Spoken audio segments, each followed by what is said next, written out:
So what I'm going to be presenting today is some of the data that's derived from our research in collaboration with Enrique Cadenas that really begins to explore the impact of the female aging process on bioenergetics necessary for the brain and its impact, potential impact on risk of developing neurodegenerative disease, particularly Alzheimer's disease. 68% of all persons with Alzheimer's disease are women, and so the largest majority of individuals who will suffer from this disease are female, and that's typically, the reason for that is typically attributed to the longer lifespan of women. Surprisingly, gentlemen, you are catching up in lifespan. So the differential between lifespan of women and men in Western cultures is around 4 years. And yet, women over their lifespan typically have about a twofold increased risk of developing Alzheimer's disease when their lifespan only exceeds that of their male counterparts by about 4 or 5 years, suggesting that there is some aspect of female biology that predisposes this gender to the risk of developing Alzheimer's disease. And that's really been our focus over the past 20 plus years, is trying to understand what that risk is and what's the underlying mechanism. So what I'll be talking with you about today is the impact of the loss of ovarian hormones on bioenergetics of the brain, and the question of whether there is a relationship between natural reproductive senescence and impact on bioenergetics of the brain, and then ultimately what is the impact on the risk of developing a phenotype consistent with risk of neurodegenerative disease. So for many years, our work now has focused on understanding estrogen mechanisms of action, and this is not an unfamiliar signaling pathway to you, because estrogen is actually activating a pathway not dissimilar to insulin, and what we came to really fully appreciate is that so much of estrogen signaling pathway, the ERK-AKT pathway, was converging upon the mitochondria and regulating mitochondrial function. And I hope you can see this here. This is a little problematic. But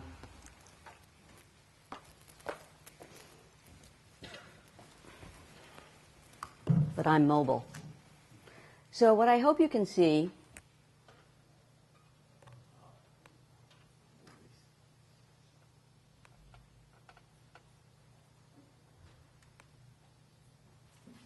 there we go, are the dynamics of mitochondrial function in neurons.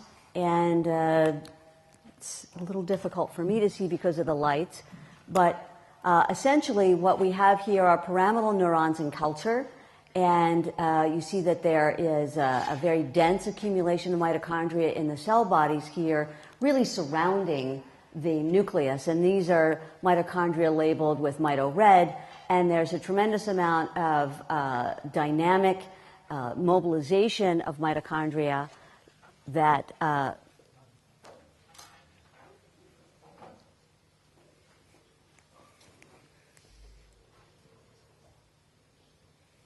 thank you, Josiane. Dynamic mitochondria that traverse the long-distance processes of neurons. And you can imagine that this dynamic capacity of mitochondria to deliver ATP payload throughout the neuron is critical, particularly for synaptic transmission. And I'll talk about that in a moment. And this just gives you a more dense vision of mitochondria and their dynamics in cells.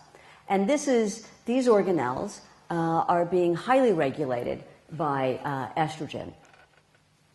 So what is ATP used for in the brain? Obviously, it's used for all the energetic demand of the brain, but it turns out that 75% of the ATP generated in brain is utilized to sustain synaptic transmission.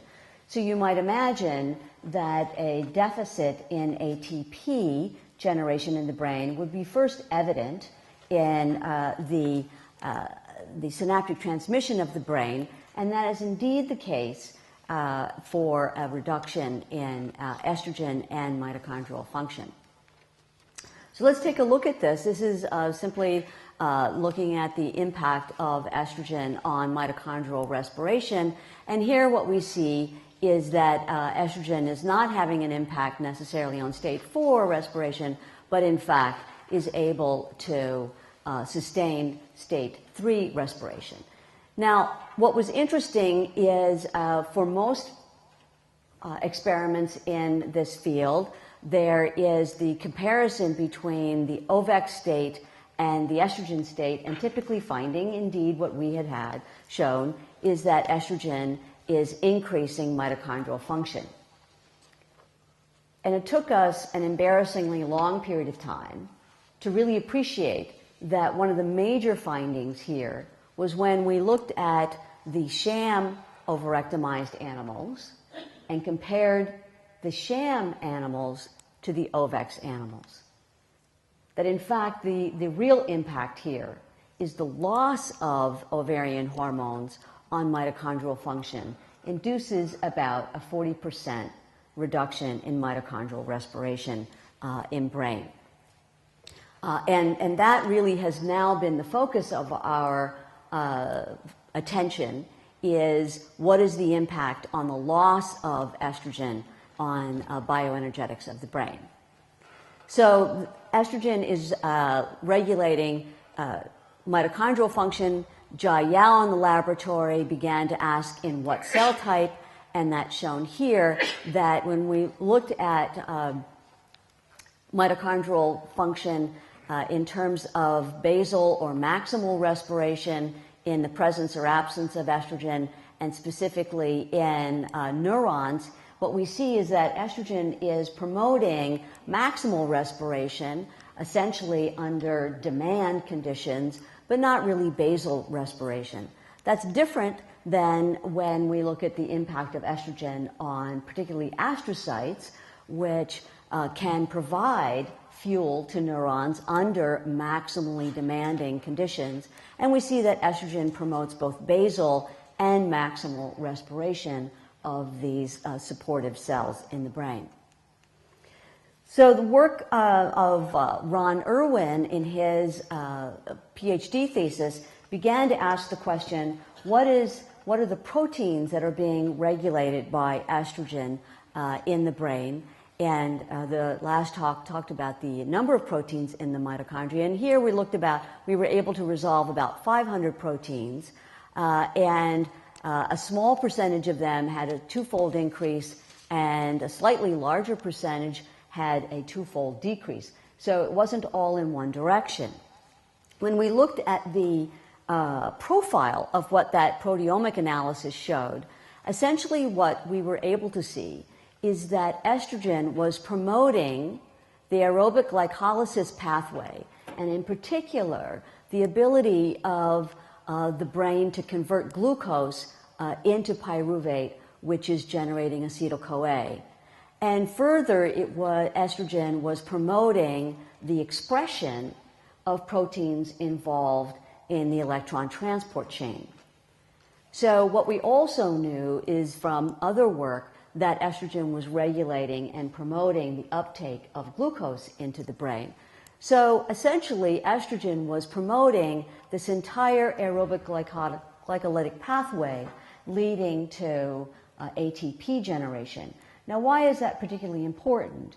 It's important because the brain is highly dependent upon glucose as its fuel source. About 98% of all the fuel generated in the brain, or ATP generated in the brain, is derived from aerobic glycolysis. Now, what was estrogen not doing? Oops, there. Estrogen was actually decreasing the expression of proteins involved in using alternative fuel sources, and in this case, ketone bodies. So it's preventing the brain from using alternative, less efficient fuels and sustaining the brain in utilizing a fuel that's highly efficient in the brain. So we began to ask, what is the impact on gene expression? And here we used a very targeted microarray around mitochondrial bioenergetics as well as cholesterol transport. And these are genes that you've seen throughout today and yesterday and are not new to you. But what I want to point out to you is the pattern of expression here. This is our control group. These are 6-month-old female mice. And here what we're looking at is relative expression. And so we've set the 6-month-old animals as the control. And here high expression is, relatively high expression is shown in red. And here is group 1, which is animals who have already just transitioned through their reproductive senescence. And group 2 are animals who are 21 months of age and near their maximal lifespan.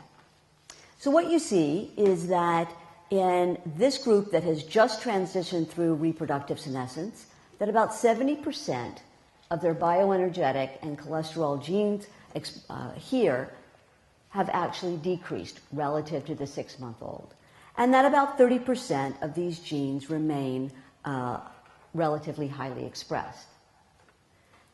By 21 months of age, these animals have bioenergetically aged. But what was interesting to us is that most of the aging actually occurred just post-reproductive senescence. And that only 30% of these genes in these animals were susceptible to the aging program. Most of them were susceptible to reproductive senescence. So we went on to ask, when does this actually happen? Because we looked at these animals at the time that they had already undergone reproductive senescence. And this is work done on our program project and Li-Chin Zhao has been very important into this research. And again, the take-home message here is when we look at relatively high expression versus low expression, these animals in green are all of these animals who have undergone their reproductive senescence. And what was very disturbing is that essentially once these animals began to have an irregular cycle, not unlike the human perimenopause, that these animals already began to show declines in gene expression associated with bioenergetics. Now there was one outlier group, and what I show you here is electrophysiological experiments using an electrophysiological model of long-term memory called long-term potentiation, and this was work done with Mike Foy in our program group. And you see that there are two groups. Here, this is long-term potentiation, and these two groups separate very nicely into those that are not able to sustain maximally demanding respiration or synaptic transmission, which is dependent upon respiration, mitochondrial function, versus those that are. And not surprisingly, these animals have undergone reproductive senescence or are in the process of reproductively senescing. These animals are those that are maintaining their reproductive capability, except for this group. This group is a very strange group. Now, for those of you who work with rodents, and particularly female rodents, you know that these animals are capable of moving into what's a spontaneous state called constant estrus. And what does that actually mean? That actually means that these animals are generating a low level of estrogen, a steady low level of estrogen, much like you would achieve if you were a human on a low dose patch of estrogen therapy. Now, where do these animals fit on this gene expression profile? Well, interestingly, they fit on this Euclidean cluster analysis right between this group and this group. And essentially, this is the group here. And what's interesting, and I'll show you this more about this in a moment, but what's interesting is that these animals have upregulated genes associated with fatty acid metabolism, suggesting that they are able to sustain synaptic transmission in the brain by upregulating alternative fuel pathways. So we began with Fan Ding in the laboratory as part of her doctoral thesis, is to begin to ask the question, what is this, a chicken or an egg problem, right? So we know that there's mitochondrial dysfunction that is occurring with a loss of ovarian hormones, and I'll show you that in reproductive senescence. And we began to ask, well, is this because they're not getting the fuel or they're not using the fuel, right?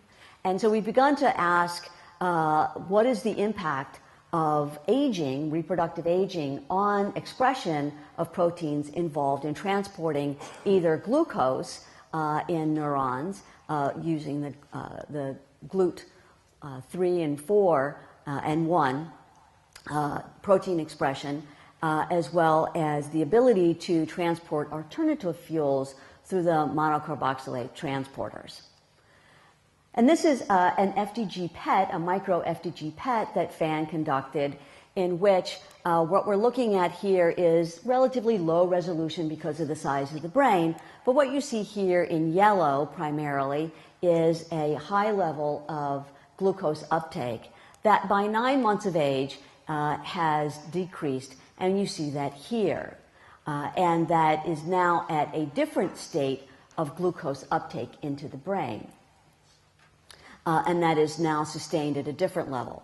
What was very disturbing to us was the fact that this actually occurred between 6 and 9 months.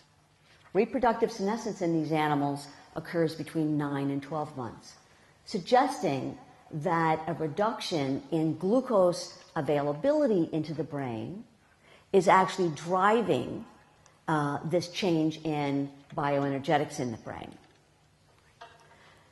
So we began to look at whether these animals are actually adapting in some way, and what you see here is their estrogen status, right, and their brain glucose uptake, which I'm showing you again here.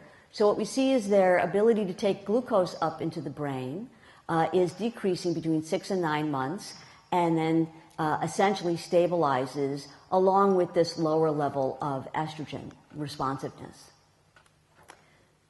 In parallel, what we see is now these animals, starting at 6 months of age and 9, and then sustained at 12 months of age, are beginning to express the MCT transporters to transport alternative fuels into the brain. But that by 15 months of age, this adaptive response is now turned off. So what was a little more than a little disconcerting to us is essentially that even these animals that are undergoing constant estrus, as seen here, their glucose level, glucose uptake level in the brain, and their uptake of alternative fuels by 15 months of age is now decreased relative to the 6-month-old animals, suggesting that the brain has changed, and it has changed during this phase, and that it is no longer responsive even if you increase the estrogen. Right? The brain is no longer responsive to this estrogen signal. Now, is there any parallel for this in the human?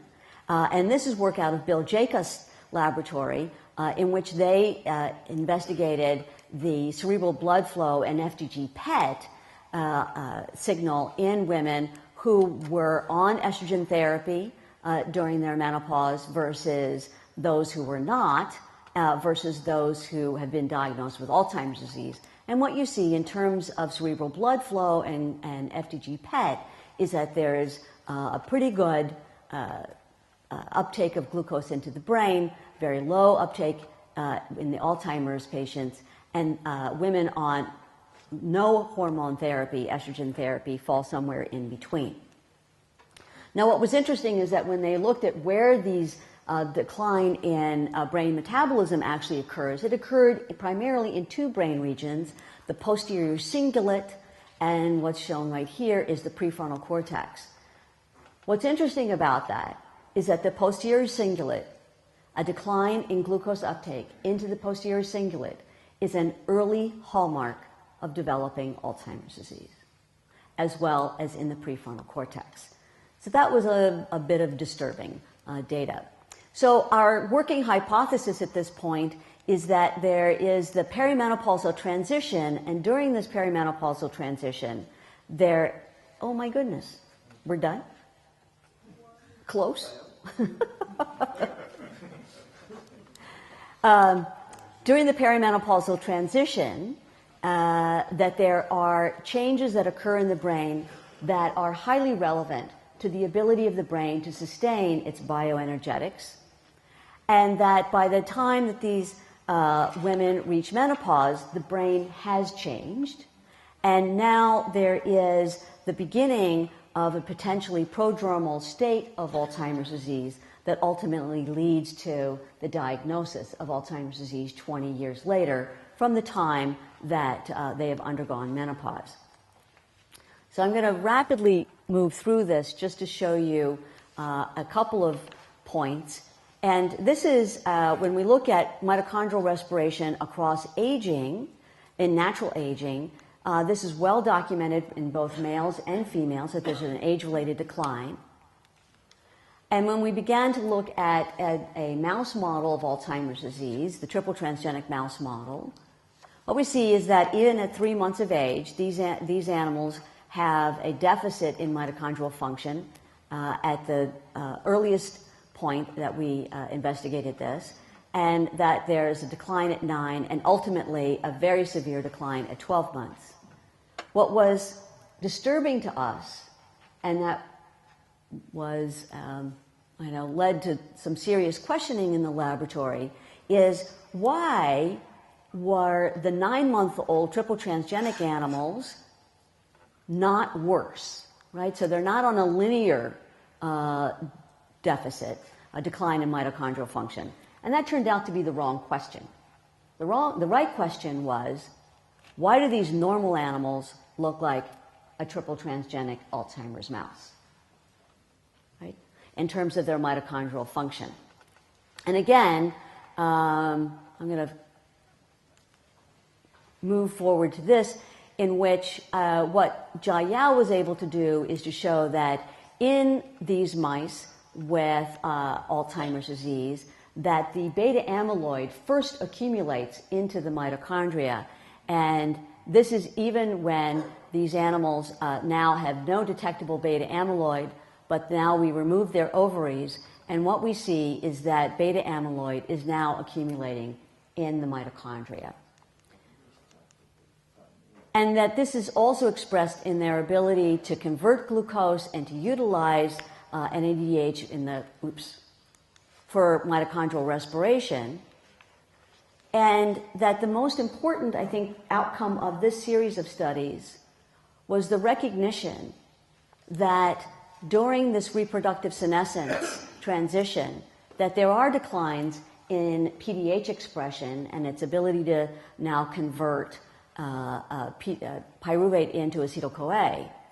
But what was very disturbing now is that in complex 4, the rate-limiting complex for ATP generation, there is a distribution here, a kind of variability in capacity at 9 months of age, but by 12 months of age, in both the triple transgenic animals as well as the 9-month or the normal animals, we see that there's now a clustering of about almost a 40% reduction in complex 4 expression and activity, suggesting again that the reproductive senescence period is a time which the female brain is changing dramatically.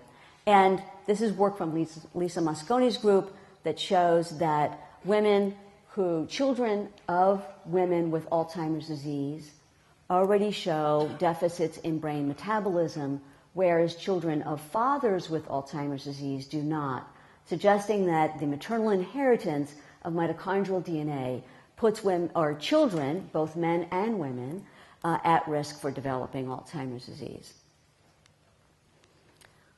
And this just shows you work that was recently came out of Reiche's group that shows that there's a parallel between the bioenergetically demanding regions of the brain and development of beta amyloid plaques, suggesting a close relationship between bioenergetic demand and development of Alzheimer's pathology. So in conclusion, our working hypothesis is that in the presence of ovarian hormones, particularly estrogen, the bioenergetic system of the brain is highly efficient and maximally effective, and that the loss of ovarian hormones, either through a loss of the ovaries or through natural reproductive senescence, can induce a bioenergetic crisis in the brain that leads to the utilization of alternative, less efficient fuels, and initially ketone bodies, and then ultimately fatty acids, that lead to the development of Alzheimer's pathology. And with that, I will close and thank my group, and in particular, Dr. Jia Yao, a very gifted researcher in the lab, and Dr. Ron Irwin and Li-Chun Zhao for this work. Thank you so much.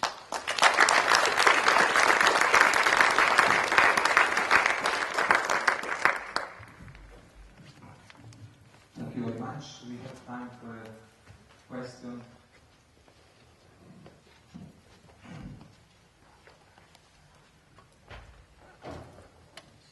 One very quick question. I was surprised at your observation of beta amyloid in mitochondria. Is this new?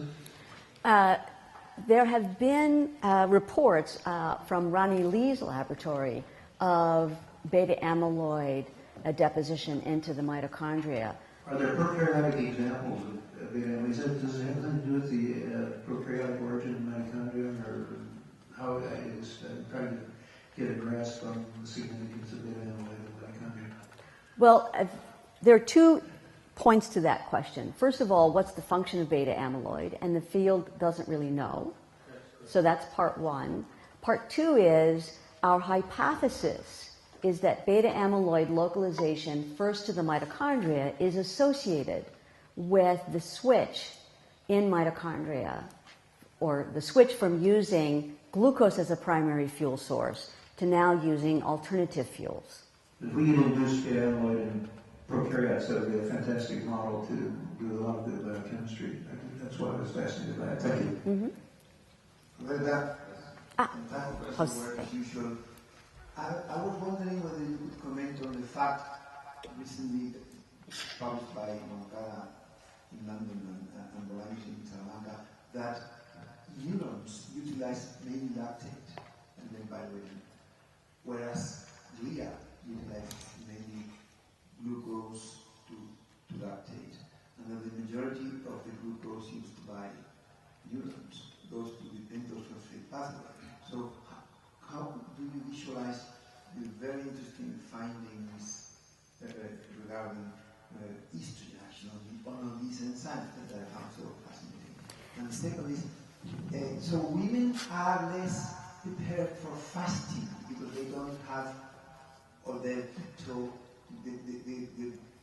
use of ketone bodies by the brain that my master discovered now is better in men than women. I found that also very interesting. Could you just comment on this? All right, so the first things first. So the utilization, it is interesting that when you look at estrogen action in astrocytes on mitochondrial function, that it is increasing both basal and maximal respiration, suggesting that it's ramping up this entire fuel availability system. So that's part 1. Part 2 is lactate is primarily used in the brain for maximal synaptic transmission. So it's not utilized by neurons for kind of basal activity. But, for example, when there is high synaptic demand, the glial cells, interestingly, are right there in the synapse that is available to now provide lactate, which now the neurons can use. And particularly when you look at where mitochondria are, they're around areas where there is the requirement to reset all of those ATP-driven ion conductances necessary to reset the membrane potential. So the ATP-dependent sodium and potassium transporters, for example.